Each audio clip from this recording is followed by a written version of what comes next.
nos dan también los rangos de referencia del equipo, del equipo que está realizando este examen.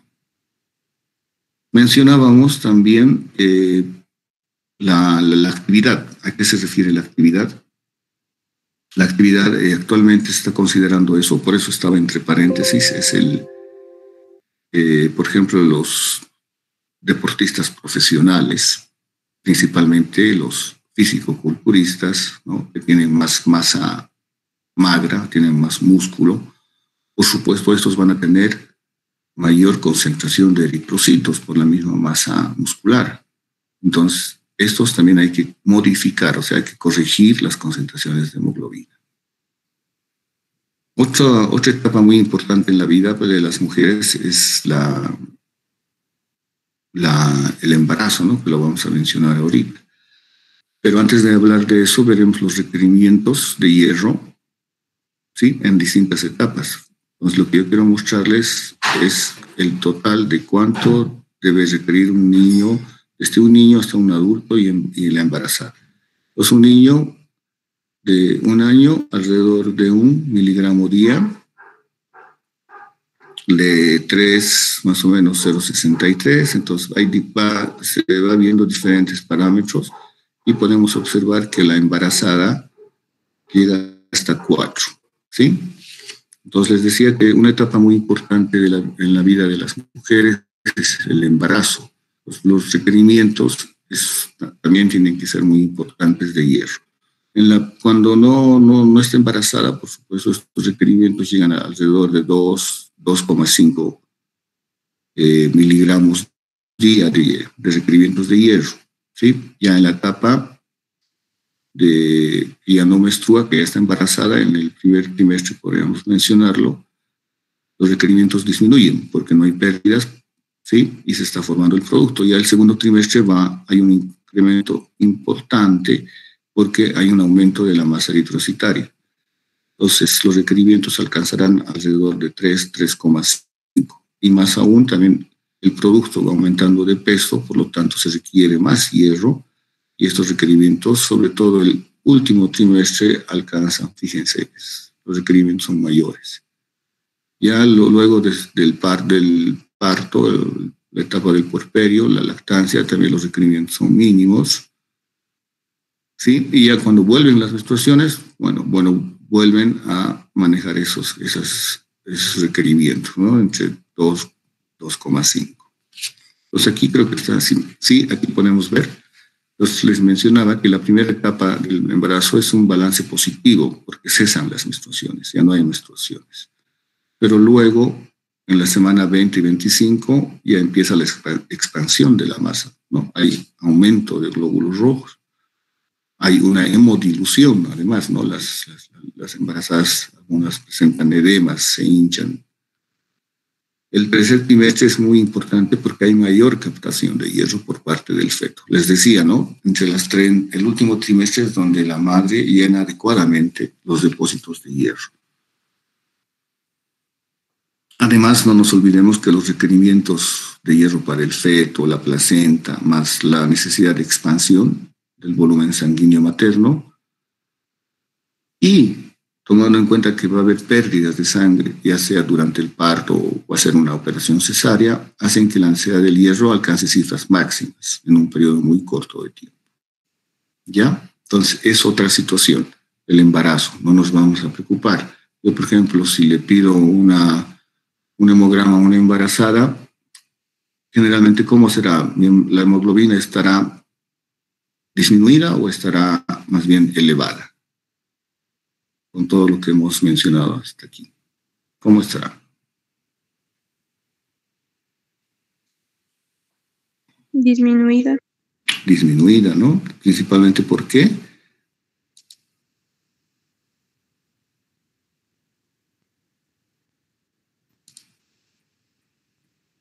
Por la hemodilución, ¿no es cierto? Entonces, si yo manejo concentraciones de 12,5 gramos por decilitro aquí en Cochabamba, le pido una embarazada, entonces me saldrá pues 10,5, 11 gramos. Entonces no me voy a preocupar. Yo sé que es una anemia fisiológica, se considera, y principalmente es por la hemodilución.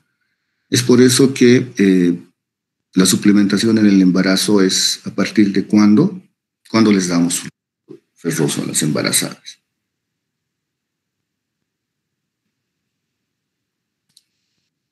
¿Quién recuerda? Los que están rotando gineco.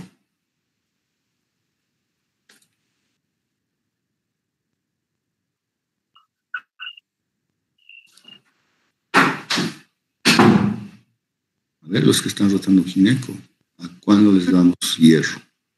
Cuando la hemoglobina va a estar menor a 11, doctor.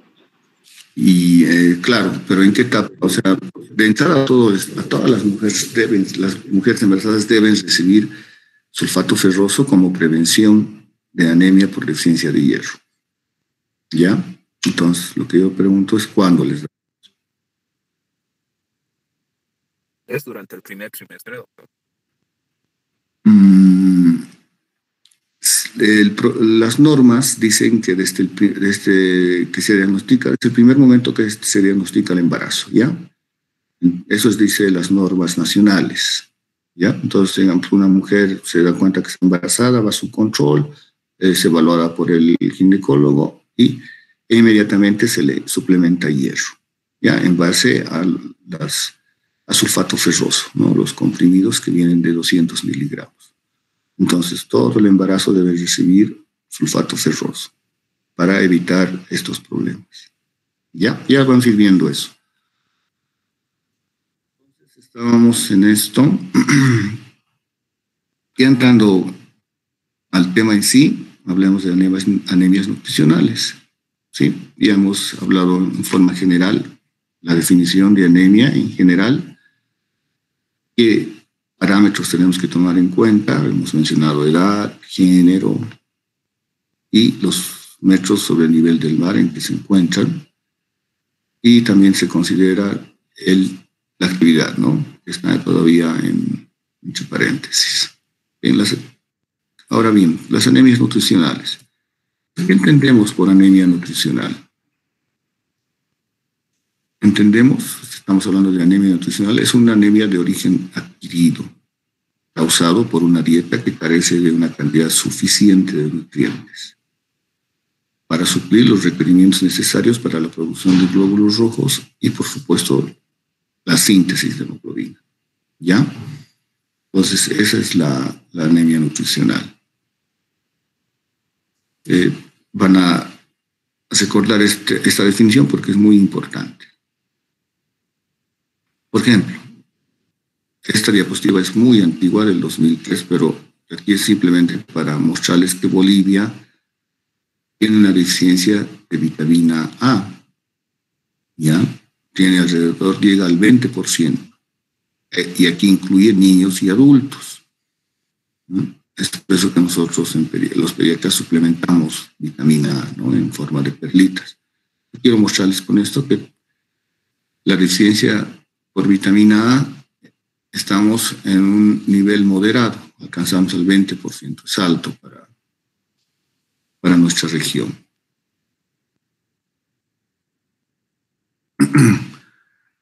Esta diapositiva es interesante y nos va a aclarar algunos aspectos. Entonces se refiere a que son los mecanismos de producción de anemia de vitaminas y minerales. Con esta diapositiva yo estoy queriendo mostrarles que cuando hablamos de anemia no vamos a hablar solo de anemia por deficiencia de hierro. También hay otras deficiencias. Yo ya les he mostrado la deficiencia de vitamina A, ¿sí? Y aquí vamos a ver otro tipo de deficiencias tanto de vitaminas como de oligoelementos. Entonces veamos, fíjense, aquí está primero la ingesta de hierro a través del tubo digestivo, ¿cierto? Entonces, para que el hierro sea absorbido adecuadamente, nosotros vamos a requerir vitamina A, vitamina C, cobre y riboflavina. Esto, por supuesto, con esto vamos a conseguir una absorción adecuada, ¿ya? Una vez que se absorbe, va a seguir dos caminos. Va a haber unas pérdidas en poca cantidad ya unas pérdidas de hierro a través de las heces, pero va a ser cantidades mínimas. Y el otro camino que va a seguir va a ser que a través de la proteína transportadora de hierro, a través de la proteína transportadora de hierro, y lo vamos a ver mejor, a través de la proteína transportadora de hierro, que la transferrina sigue, ya sea hacia la médula ósea para la eritropoiesis, se dirige a los tejidos periféricos en las situaciones, por ejemplo, en etapa de crecimiento en los niños o en el embarazo en las mujeres, cuando se requiera para el producto, la placenta. Y también en otra cantidad se va a dirigir hacia los depósitos de hierro, que estos van a estar en forma de ferritina, hemosiderina, hígado, etc. Entonces, fíjense, si va hacia la médula ósea, que es la mayor cantidad que va, ¿qué se requiere? Por supuesto el hierro, pero también vitamina A, ácido fólico, vitamina B12, riboflavina, vitamina B6. ¿Ya? Una vez formado el eritrocito, ya está maduro. Por supuesto puede haber pérdidas como menstruaciones, alguna hemorragia aguda, pero un eritrocito maduro también tiene una función antioxidante y esto es gracias a la vitamina E, C y cobre. ¿Ya? Entonces, el eritrocito maduro va hacia el retículo endotelial, que es el nivel del hígado, vaso, y de nuevo puede ir con la transferrina y a los depósitos de hierro. Pero va a haber situaciones en las que nosotros necesitemos sacar de los depósitos de hierro, ¿sí? Por decirles, para lo que es la eritropoiesis o puede ser para alguna situación, por ejemplo, embarazo. Entonces tenemos que movilizar el hierro de los depósitos y para eso que necesitamos vitamina A, C, riboflavina y cobre.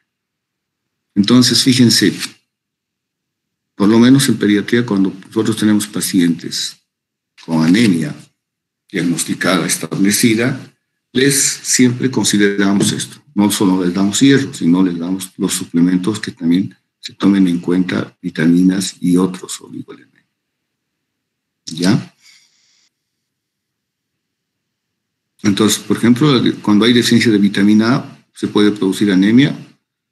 Cuando hay alteración en la proliferación y diferenciación de los precursores eritroides, ¿no? Aquí. Alteración de la producción de eritropoietina también. Alteración de la movilización de hierro, ya les he indicado.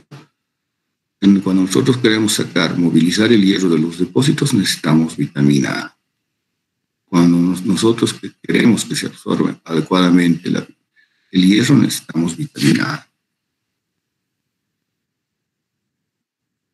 El cobre, también la deficiencia de cobre, como hemos visto en esta diapositiva, participa también en otras situaciones, en la función intestinal, en la movilización del hierro y en la función antioxidante. Entonces, fíjense, el mensaje es ese, que la deficiencia, no solo cuando es deficiencia de hierro, tenemos que pensar en otras situaciones. Bien, ahora vamos a entrar específicamente a lo que estábamos mencionando, la anemia por deficiencia de hierro.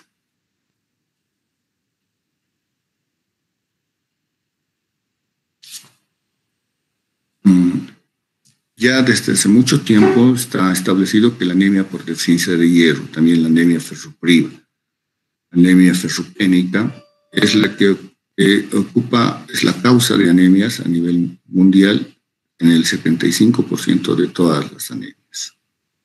¿Ya? Eso es. A ver, me van a dar un minutito, por favor.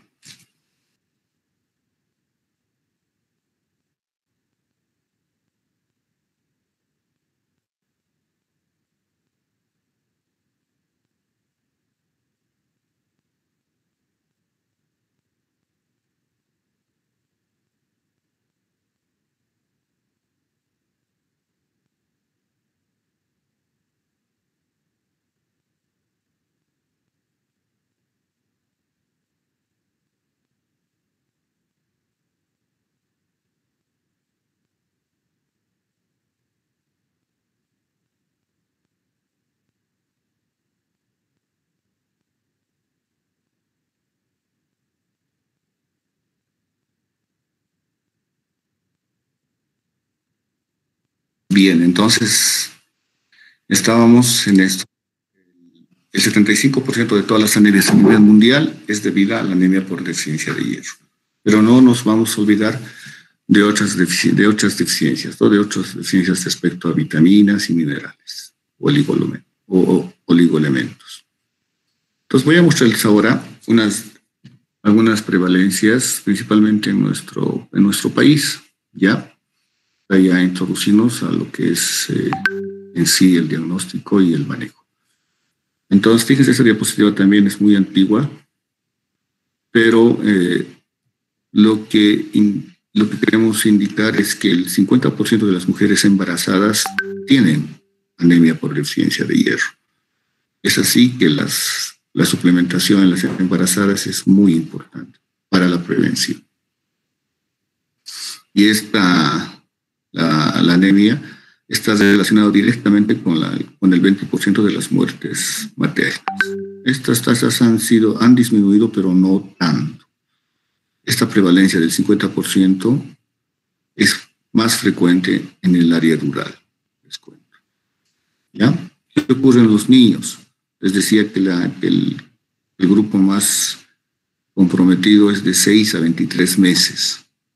Ya en esa época, el 2008, decían que el 74% de los niños menores de 2 años tienen anemia por deficiencia de hierro. ¿Y por qué serán? Fíjense, de cada 10 niños, 7 en este rango de edad tienen anemia por deficiencia de hierro. ¿Cuáles creen que sean las causas? Porque este grupo es tan susceptible.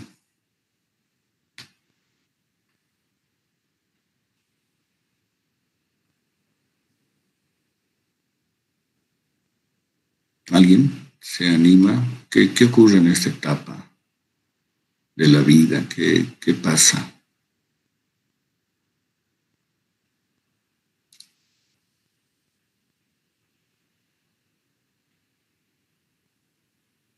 A ver, Rubén, ¿qué opinas? ¿Por qué será? Tú eres mi alumno de práctica, ¿no? Alimentación, tal vez. Ya, muy bien. ¿Qué tendría que ver la alimentación real?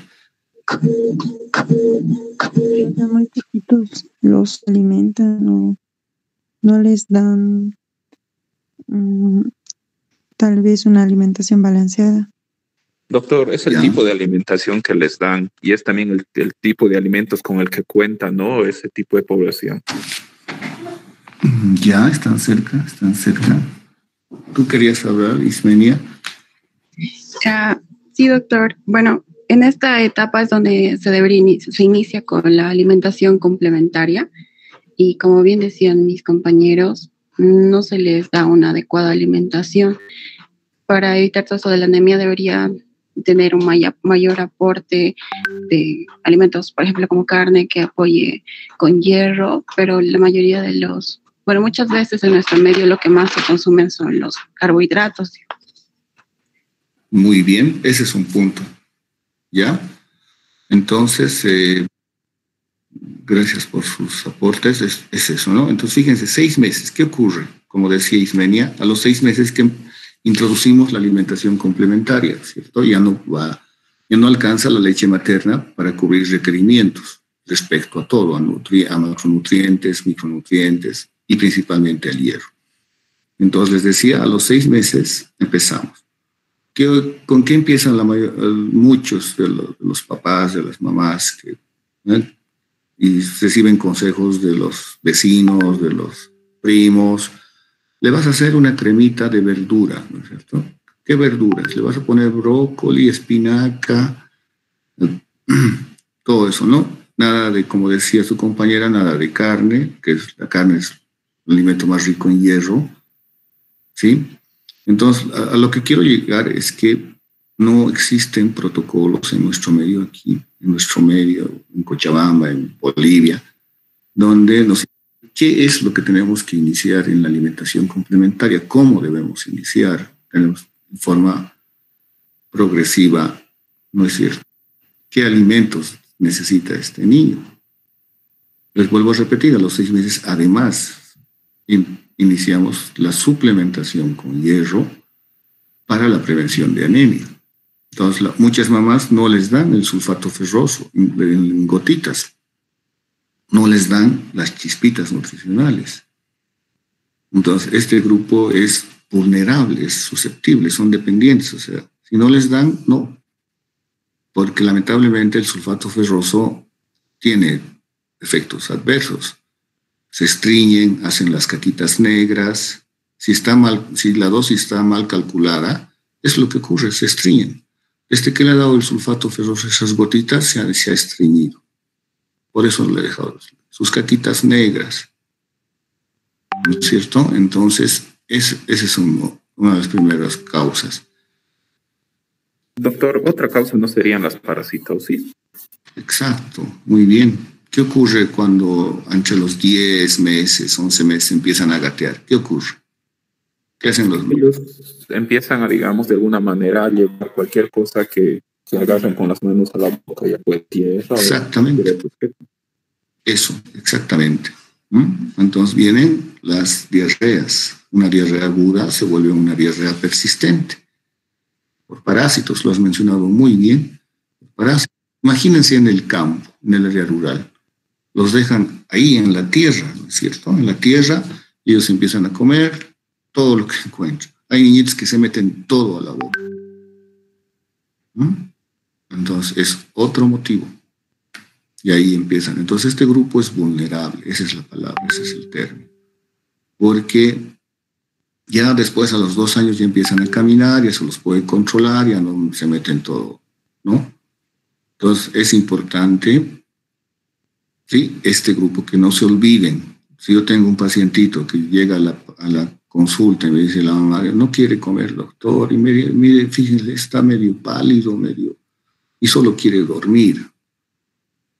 Entonces, peor si estoy haciendo mi rotación en el chapare, ¿no? Pensaré, y todo se mete a la boca, doctor. ¿Qué edad tiene? Tiene 1 añito. Ya camina, está queriendo caminar, pero todo el rato se la pasa gateando. Entonces, como su compañero ha dicho, tengo que pensar primero como causa parasitosis, ¿no?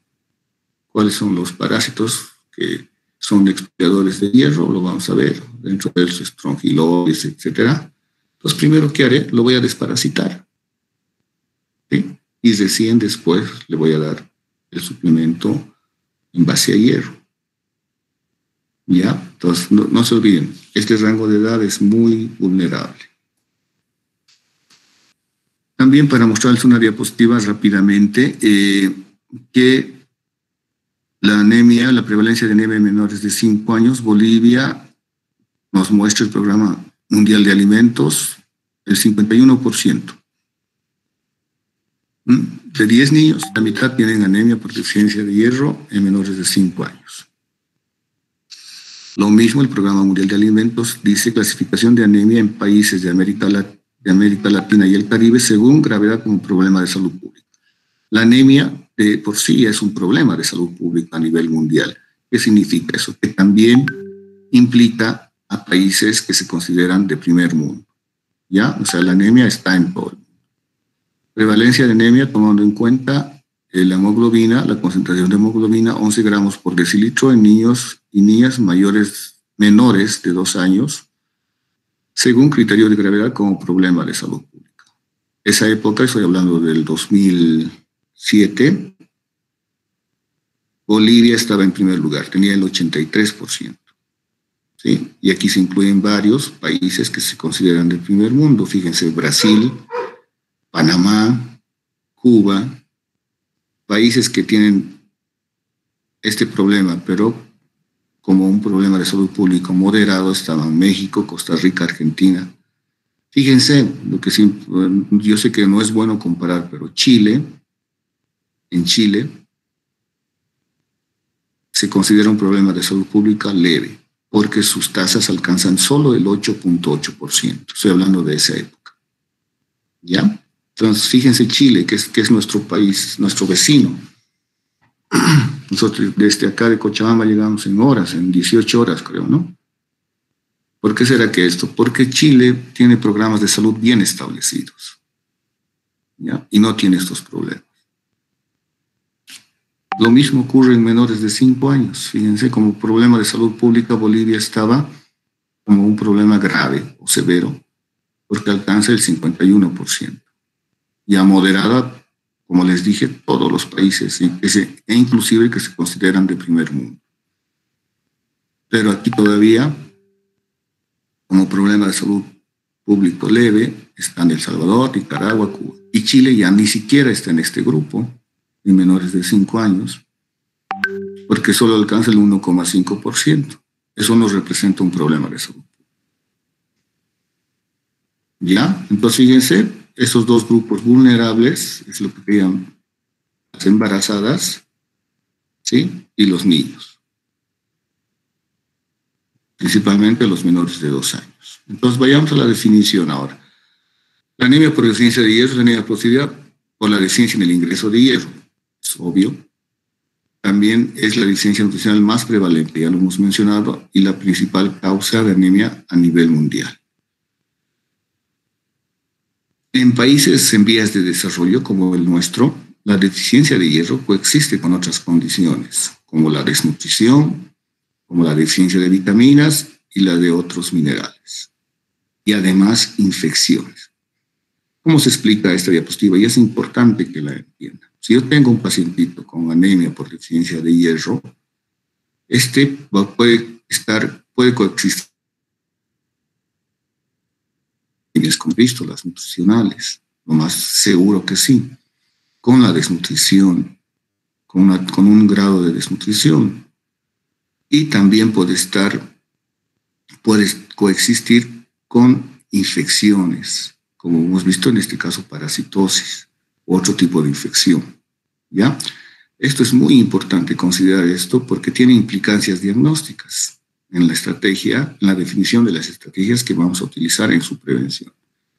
Es por eso, por ejemplo, siempre pongo este ejemplo del chapare. En chapare creo que hasta 2 veces al año se los desparasita a los niños, ¿ya? Por la misma situación, donde se encuentran, etcétera, etcétera, ¿no? Entonces, mebendazol 2 veces al año a todas las escuelas, etcétera, considerando todo esto. ¿Cuáles son las causas de la deficiencia de hierro? Si nosotros buscamos una búsqueda en internet o una revisión bibliográfica, vamos a encontrar una lista larga. Aquí lo hemos querido resumir en 4. Los depósitos disminuidos al nacer. Yo les mencionaba respecto a este punto, el último trimestre, 32 semanas aproximadamente, es cuando la madre llena los depósitos de hierro adecuadamente, o sea, pasa a través de la placenta al producto. ¿Ya?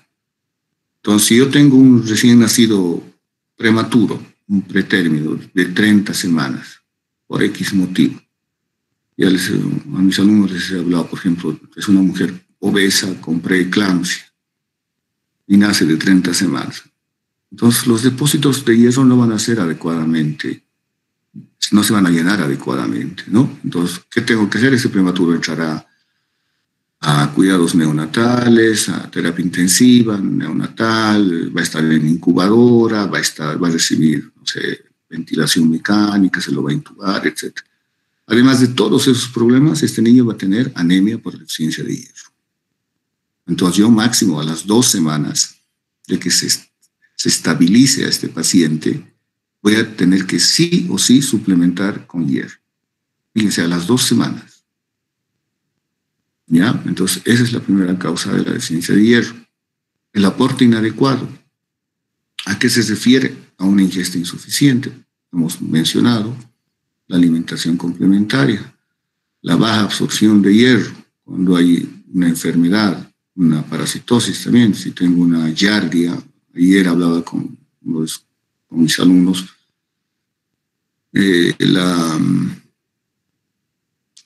la intolerancia a la lactosa, ¿cuál es el agente etiológico? Y les puse diarrea por retrovirus, diarrea por giardia, diarrea por amebas y otras más, ¿no? Entonces, por ejemplo, la giardia se localiza a nivel de la segunda porción del duodeno. Y ahí es donde se van a absorber los micronutrientes en mayor proporción. Si yo tengo una giardia, entonces la absorción va a ser mínima. o no se va a absorber. Lo mismo, la mala absorción, si yo tengo un problema, no sé, de un intestino corto, una enfermedad de Crohn, igual, no va a haber absorción. Entonces sería el segundo punto es el aporte inadecuado. Los requerimientos aumentados, ya hemos mencionado en que cuándo va a ocurrir esto, en la etapa de crecimiento en niños y en el embarazo. También el último punto son las pérdidas aumentadas. El sangramiento, una hemorragia oculta, las pérdidas menstruales, de entrada es una pérdida aumentada. Episodios repetidos o prolongados de diarrea, les mencionaba, una diarrea aguda que se vuelve luego una diarrea persistente por parásitos. Los parásitos expoliadores de hierro, les comentaba también esto hace un ratito. En el Chapare, por ejemplo, ¿cuáles serán los parásitos expoliadores de hierro? Serán estrongiloides, uncinarias, trichuria, malaria, ¿no es cierto? Y el último punto es el consumo de leche de vaca en menores de 6 meses. ¿Esto qué tendrá que ver? A ver, alguien que recuerde, hemos estado hablando en la práctica.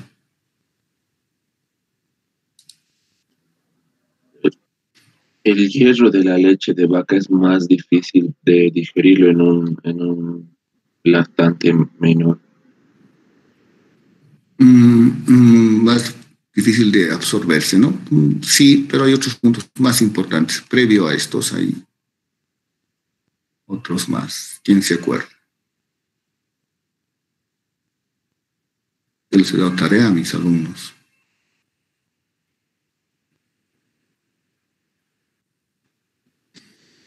En la leche entera de vaca hay varias proteínas, pero las que tienen mayor concentración está la beta-lactoglobulina. ¿Ya? La beta-lactoglobulina. Esta es la que nos provoca la alergia a la proteína de leche de vaca. Cuando hablamos, ese niñito tiene alergia a la leche de vaca, en realidad es alergia a la proteína de leche de vaca. Y la causante es la beta-lactoglobulina. Además de producir esta alergia, de ser la causante de la alergia, esta es la que produce microhemorragias digestivas. Ya está demostrado que la beta-lactoglobulina produce hemorragias digestivas. Entonces yo, teniendo el conocimiento de que la leche entera de vaca se debe introducir recién a los 2 años, ¿no? Y yo le voy a empezar a los 6 meses, entonces estoy haciendo mal, ¿no? Primero por todo lo que ya sé y lo más importante es por este problema, que además nos va a producir microhemorragias, va a ser causante de, seguro que sí, de una anemia por deficiencia de hierro. ¿Ya? ¿Cuáles son las condiciones clínicas asociadas a la masa eritrocitaria disminuida en los recién nacidos? Hemorragia durante el tercer trimestre, ya hemos hablado. Pues las causas pueden ser placenta previa, desprendimiento de la placenta, ¿no? En este caso hay un sangrado abundante y nos puede provocar anemia en los recién nacidos. Entonces yo recibo un recién nacido casi a término, pero tienen el antecedente de que ha sido placenta previa, ha tenido desprendimiento, entonces evalúo y tendré que pedirle un hemograma y ver cómo están las concentraciones de hemoglobina, etc. Una cesárea de emergencia, los nacimientos múltiples, el parto pretérmino, ya hemos hablado bastante. Está en interrogación la deficiencia de hierro en la madre. Algunos dicen que no pasa nada. Si la madre tiene anemia, el niño no va a tener anemia. Pero otros autores dicen que sí. Entonces, lo mejor es confirmar, pidiendo un examen de laboratorio. Lo he dejado este último punto para el final porque dice compresión del cordón umbilical. ¿Sí? Yo recibo un recién nacido, ¿a qué tiempo debo clampear el cordón? O sea, ¿a qué tiempo yo le pongo el clamp y corto el cordón umbilical? Usualmente, doctor, es a los 2 o 3 minutos, pero se dice que en realidad hay que esperar a que deje de latir. Un poquito más fuerte, no te he escuchado, por favor. Doctor, usualmente se hace a los 2 o 3 minutos, pero en realidad hay que esperar a que deje de latir. Ya, el Rubén dice 2 a 3 minutos. ¿Quién tiene otra opinión? Ya van a ver seguro partos, cesáreas van a ver.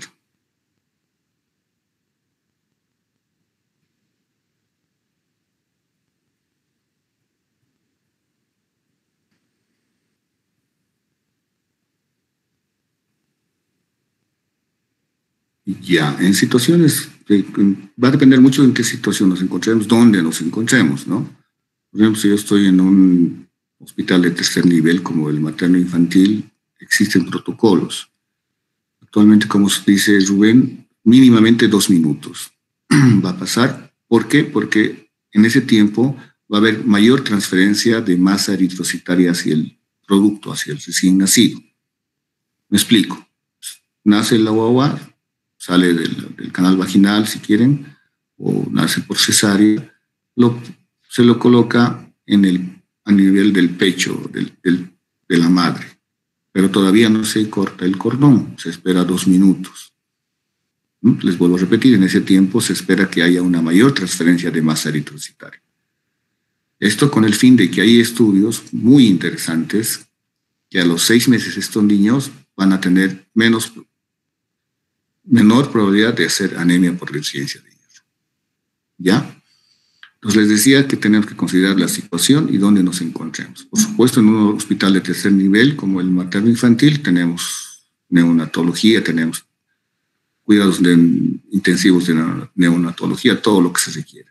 Pero si vamos a estar en un lugar de segundo nivel o primer nivel, tenemos que evaluar la situación. ¿Qué tal si el niño nace deprimido? ¿Sí? Y va a necesitar alguna estimulación, aporte de oxígeno, etcétera. Entonces no vamos a estar pensando en esto, ¿cierto? Entonces inmediatamente se corta el cordón y se realiza todo lo que indica el protocolo, ¿no es cierto? Pero ese es el objetivo de prolongar un poquito el pinzamiento umbilical, ¿ya? Porque hay estudios que han demostrado esto. Factores que aumentan el riesgo de anemia en los pequeños, bajo peso, está también demostrado. La duración breve de la lactancia materna, eso también. Actualmente les dan 1 mes y creen que con eso es suficiente. No. Mínimamente ahora hay estudios. Bueno, lo ideal es 6 meses, la lactancia materna exclusiva. Lo ideal es 6 meses. Pero están demostrando que 3 meses por lo menos. O sea, sí, 3 meses. Cuando introducimos precozmente las leches no fortificadas, ¿sí? Lo vamos a ver más adelante, y las dietas pobres en carne y ácido ascórbico, ¿no? Eso ya hemos mencionado, principalmente lo que es la alimentación complementaria. También las enfermedades infecciosas intercurrentes, como las diarreas. Para el diagnóstico, vamos a, como ya hemos mencionado, una reducción de la hemoglobina más 1 o más de los otros exámenes de laboratorios. ¿Ya? Esto no lo vamos a pasar rápido porque no vamos a entrar en énfasis. Entonces hay varios, se considera un perfil de hierro cuando nosotros estamos haciendo es como el perfil lipídico, ¿no? Cuando tengo un paciente con síndrome metabólico, le van a pedir el perfil lipídico. Entonces, eso que incluye el colesterol, triglicéridos, sí, HDL, todo eso, es igual. Entonces, podemos poner hemoglobina, hematocrito, volúmenes corpusculares, saturación de transferrina, receptor de la transferrina y ferritina sérica. Pero cuando nosotros hacemos un screening o un tamizaje, pues tenemos que basarnos en la concentración de hemoglobina, aunque esta mide la última etapa de la carencia de hierro. ¿Ya? Entonces a veces necesito confirmar, ¿y cómo voy a confirmar? Con la ferritina. La ferritina que nos mide, los depósitos de hierro, cómo se encuentran. Creo que lo vamos a ver aquí. Actualmente, desde hace unos 8 años ha salido este parámetro de laboratorio que se llama el receptor de transferrina. Es un parámetro ideal, ya que no se altera, se altera en la deficiencia celular de hierro. Ya, que tiene alta sensibilidad y especificidad. Entonces, actualmente esto lo utilizamos con fines de investigación, porque el costo económico es alto del receptor de transferrina. Pero la ventaja es que no se alteran procesos infecciosos o inflamatorios. Me explico. Por ejemplo, si yo tengo un niñito, les decía a mis alumnos de práctica, que está con una neumonía, ¿no? Y tiene 1 año y 6 meses, y le pido el hemograma de rutina, todo para ver que está con un proceso infeccioso, bacteriano, pero me llama la atención también la hemoglobina, me reporta 9,8 gramos por decilitro. ¿Le voy a dar hierro o no le voy a dar la suplementación de hierro?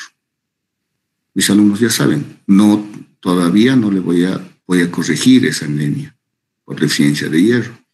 Primero tengo que tratar la infección. ¿Cómo voy a tratar? Con antibióticos, ¿sí?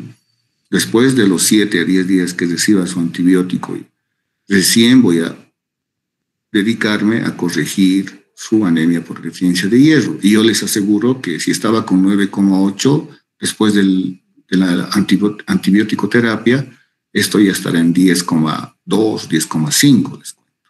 Entonces, cuando está cursando con un proceso infeccioso inflamatorio mi paciente, puede ser que se baje la hemoglobina. ¿Ya? Este es el circuito interno del hierro que no les voy a preguntar. No es el objetivo, no estamos en hematología, nada de eso. Esto sí es importante, que rápidamente le voy a explicar. Son las etapas de la deficiencia de hierro. Entonces, en esta primera columna yo les estoy mostrando cómo están los depósitos de hierro, cómo está el transporte de hierro, el hierro en el glóbulo rojo en sí, la ferritina, el receptor de la transferrina, la protoporfirina de área libre, la relación hierro-TIPS, volumen corpuscular, la hemoglobina. Pues fíjense, cuando tenemos un paciente que está considerado normal, todo está normal. Los depósitos están llenos, el transportador también está lleno, el hierro en el eritrón, o sea, el glóbulo rojo está bien rojito y todos los otros parámetros normales. ¿Qué ocurre cuando se empiezan a vaciar los depósitos? Empieza a disminuir, o sea, la ingesta es insuficiente de hierro, por lo tanto, tendremos que ir a movilizar el hierro de los depósitos. Pues lo primero que se va a alterar, por supuesto, es la ferritina. Si yo le pido una hemoglobina, los volúmenes todavía van a estar dentro de parámetros normales. La segunda etapa, ya se han vaciado los depósitos, hemos movilizado el hierro y la eritropoiesis es deficiente. ¿Qué parámetros van a estar alterados? Por supuesto, la ferritina, ya no hay hierro en los depósitos. La relación hierro-TIPS también está disminuida. Y la protoporfirina eritrocitaria libre y el receptor de la transferrina están elevados. ¿Por qué? Porque estos están aquí, se encuentran aquí. El receptor de la transferrina y la protoporfirina eritrocitaria libre. Se van a elevar porque estos tratan de captar lo poco que ingresa, lo poco que se absorbe a nivel intestinal, tratan de captar. Entonces se eleva esto.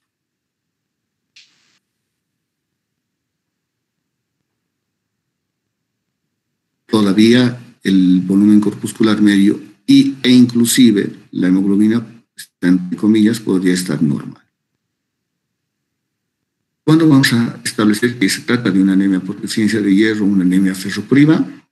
Cuando estos depósitos están vacíos, cuando ya está baja la ferritina, muy baja, la relación hierro-TIPS también, la hemoglobina y el volumen corpuscular también. Y podemos ver las características morfológicas del volumen del eritrocito, ya va a ser pálido, ¿no? Por eso es que el hierro del eritrón está así, medio pálido. Entonces, ¿cuál es el mensaje de esta diapositiva? Fíjense, si estamos sospechando fuertemente de una anemia por deficiencia de hierro, por la anamnesis, antecedentes, todo, no esperemos que la hemoglobina de inicio esté baja. Les vuelvo a repetir, es el último parámetro que se va a alterar. Pero si yo quiero confirmar y tengo las posibilidades, le pediré pues, entonces ferritina. Ahí ya podré confirmar mi sospecha o descartarla, ¿cierto? Ese es el mensaje de esta diapositiva. No se olviden, para confirmar anemia por deficiencia de hierro, ferritina. Vámonos al tratamiento, que es la última parte. La deficiencia de hierro puede prevenirse mediante qué? Porque el objetivo es la prevención, el consumo de una dieta adecuada, reducción de las pérdidas anormales, la fortificación de los alimentos con hierro y la suplementación con hierro medicinal. Estos dos puntos se hacen normalmente. Idealmente la deficiencia de hierro debería prevenirse mediante el consumo de una dieta con un adecuado contenido de hierro y que tenga una buena absorción, ¿no es cierto? La fortificación de los alimentos con hierro es la forma más práctica de prevenir la carencia de hierro. ¿A qué se refiere esto? La fortificación. ¿Qué es la fortificación? La fortificación es lo que se añade a un alimento X, ¿ya? Para el consumo masivo. Por ejemplo, aquí en nuestro medio, en Bolivia, ¿qué alimentos estarán fortificados? ¿Quién recuerda?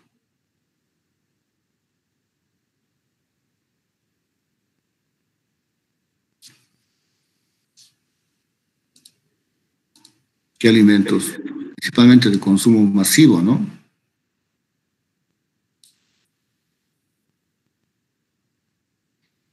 Hay un alimento que consumimos el 99%. Carne, doctor. No. Otro alimento.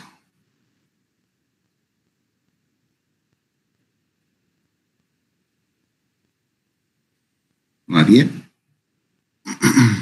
La harina de trigo. La harina está fortificada con hierro, con ácido fólico, les cuento. Entonces, fíjense, la harina es un alimento de consumo masivo. Es decir, que el 99% consume, el 99,9% yo diría.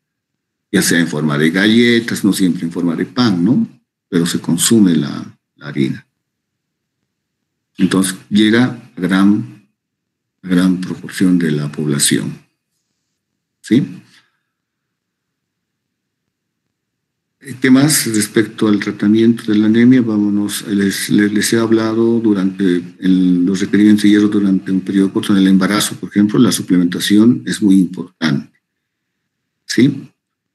Su efectividad es limitada por la dificultad de mantener la motivación de individuos aparentemente sanos. Y eso es lo que ocurre aquí en el área rural. Les mostraba tasas tan altas de prevalencia de anemia por deficiencia, el 50%, fíjense.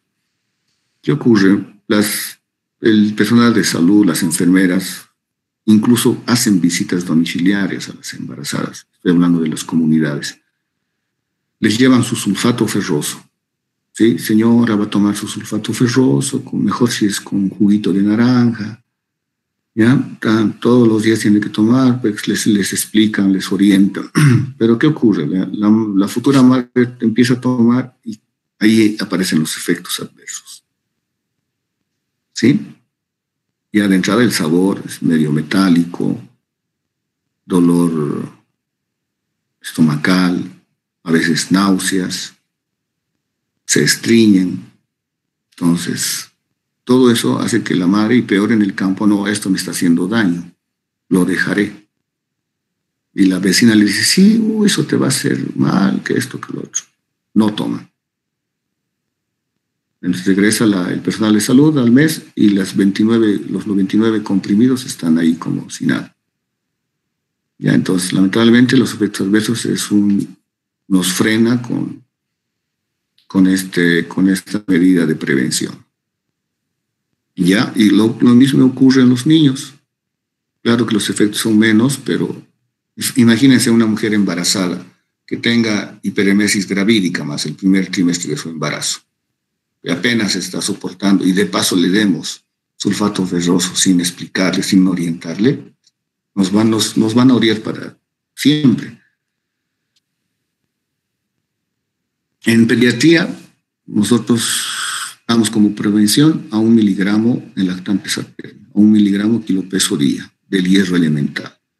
Y cuando se tratan de prematuros, a 2 miligramos por kilogramo de peso día. ¿ya? Por ejemplo, la Academia Americana de Pediatría, ellos empiezan a suplementar con el hierro, sea como sulfato ferroso, a los 4 meses. Aquí en Bolivia, en nuestra región, nos dicen a partir de los 6 meses, ¿sí? A partir de los 6 meses. Pero hay situaciones especiales, ¿no? Donde evaluamos y les podemos empezar antes, a los 5 meses, etc. El hierro medicinal se calcula a partir del hierro elemental. ¿Qué significa el hierro elemental? El hierro elemental es el hierro que se va a absorber. Me explico. El sulfato ferroso que les damos a las embarazadas viene de 200 miligramos como sulfato ferroso, o sea, como sal. Entre el 20 al 30% es el hierro elemental, es el hierro que se va a absorber. O sea, de 200 miligramos, el 30%, ¿cuánto será? 60 miligramos. ¿Ya? 60 miligramos. Entonces es el hierro que se va a absorber, el hierro elemental. Entonces, si yo calculo a una mujer, una estimación, pesa alrededor de 60 kilos. Si calculo a 1 miligramo por kilo, como me dice aquí la Academia Americana de Pediatría, será 60 miligramos de hierro elemental. ¿Ya? ¿Cuáles son las fuentes más ricas en hierro respecto a los alimentos? Se asume, y está evidenciado, que el 10% del hierro se absorbe, el 10% de lo que comemos. Para la absorción influye el tipo de hierro. No es lo mismo el hierro EM que el hierro no EM. Además, los alimentos biosintéticos se absorben en un rango más variado, en un rango más grande. Lo vamos a ver. El hierro de alimentos de origen animal se absorbe mejor que el de origen vegetal. Eso está claro, ¿no? Siempre me preguntan, ¿y dónde hay mayor hierro? En las vísceras, en la carne roja. Y es un hierro que se absorbe directamente. A diferencia de las famosas, ¿no? De los vegetales verdes, que es un hierro no EM. Más adelante tengo una diapositiva de eso. El hierro de la leche materna se absorbe hasta el 50%, fíjense, mientras que la de leche de vaca entre el 5 al 10%, otra gran diferencia. Existen fórmulas fortificadas, ¿no? Tenemos en nuestro medio las fórmulas fortificadas, que algunas veces alcanzan hasta 12 miligramos en 250 mililitros, y estas se absorben entre 3 a 4%.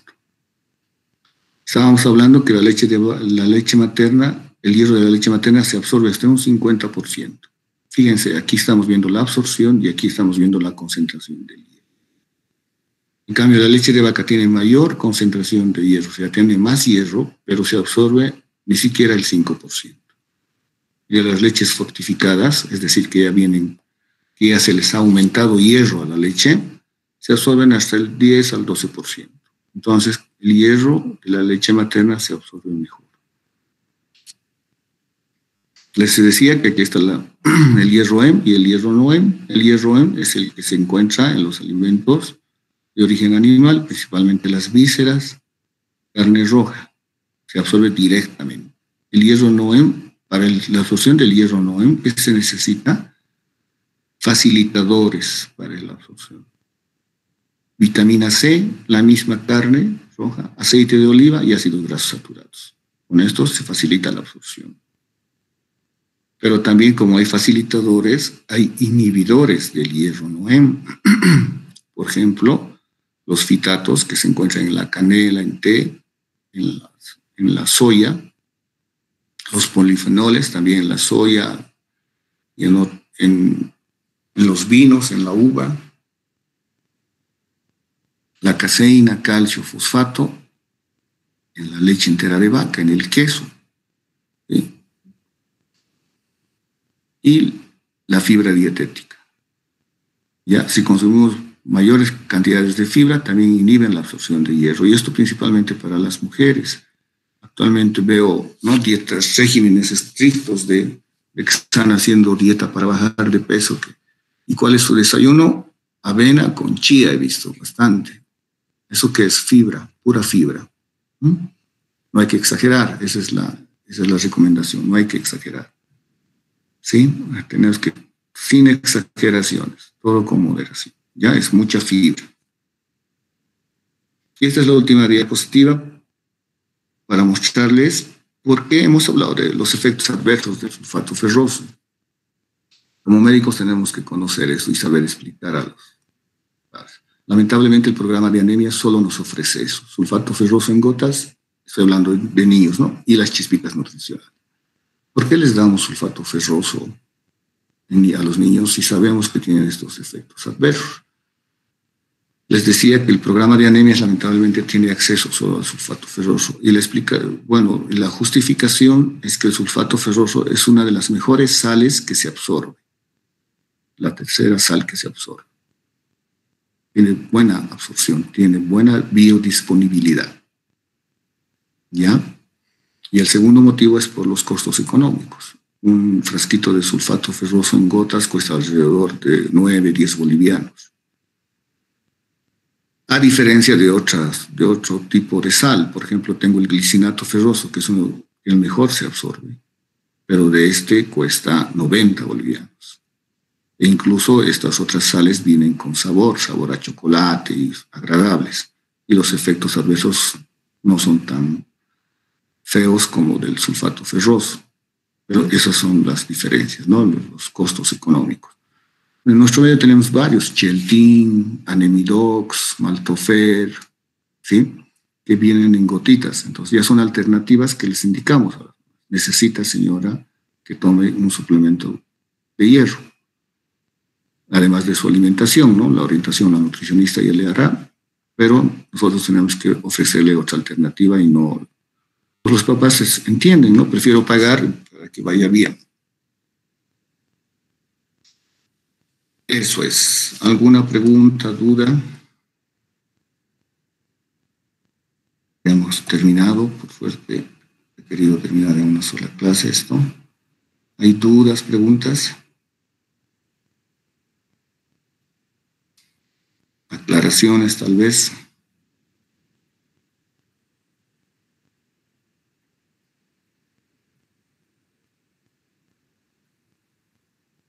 Ya, bueno, si no hay preguntas, esperemos que haya sido entendible. Vamos a quedar aquí. Ya, entonces se cuidan y que les vaya bien en su examen el lunes, examen de pediatría. Gracias, doctor. Gracias. Gracias, doctor. Gracias. Hasta luego, que les vaya bien.